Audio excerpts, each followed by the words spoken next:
et du Saint-Esprit. Amen. Chers frères et sœurs, en ce jour, nous célébrons cette grande fête qui est la présentation de notre Seigneur Jésus-Christ au Temple. Et nous voyons que l'auteur de la loi accomplit la loi. Et aujourd'hui, je voulais m'arrêter sur ces deux figures si importantes de sens, d'enseignement, qui est ce juste Siméon et de la prophétesse Anne. Et nous voyons que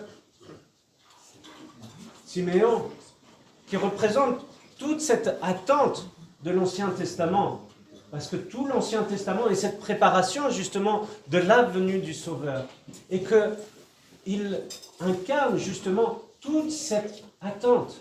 Et alors, par l'Esprit Saint, il reconnaît en l'enfant que c'est le Sauveur, qu'il est poussé au temple par le Saint-Esprit et qu'il reconnaît cet enfant comme étant le Sauveur. Et il a été exaucé. Et vous savez que ces passages de l'Évangile ne relatent pas juste un fait historique, mais s'adressent à nous, ici, maintenant. Et nous voyons que par le baptême, nous aussi, nous revêtons le Christ. Nous aussi, nous portons le Christ. Prenez conscience de cela. Nous sommes des théophores. Nous portons Dieu. Mais, justement, c'est là toute la question. C'est que Dieu nous laisse libres. Nous avons cette liberté. Et ô combien vous savez que nous avons dans cette liberté nos passions, nos agitations qui nous détournent de tout cela. Et que nous sommes invités, comme avec l'exemple de cette prophétesse Anne, à être dans cette renonciation de notre ego, de notre égoïsme. Et que, comme nous montre la prophétesse Anne, nous avons à justement faire des efforts, cette ascèse, non pas par obligation, mais par amour pour Dieu.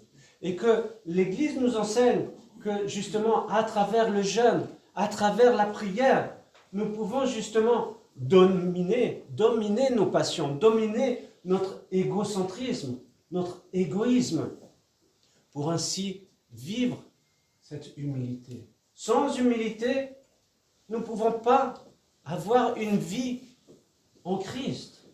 Sans cette humilité, nous dominons toute la place au lieu de laisser cette place pour Dieu qu'il agisse dans nos vies.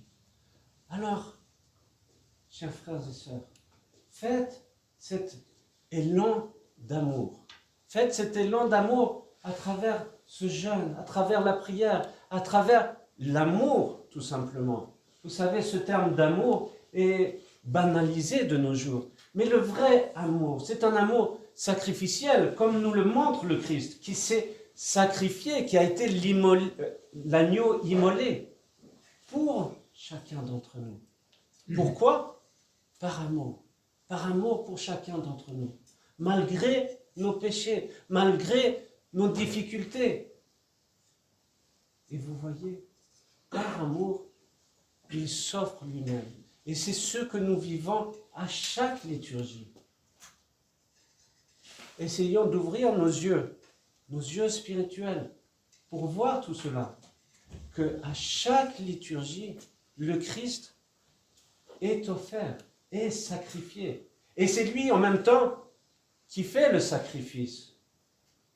Alors, ouvrons ses yeux spirituels pour vivre cela, pour dépasser tout ce qui est finalement ce qui nous rend esclaves ici et maintenant, pour être libérés par le Christ.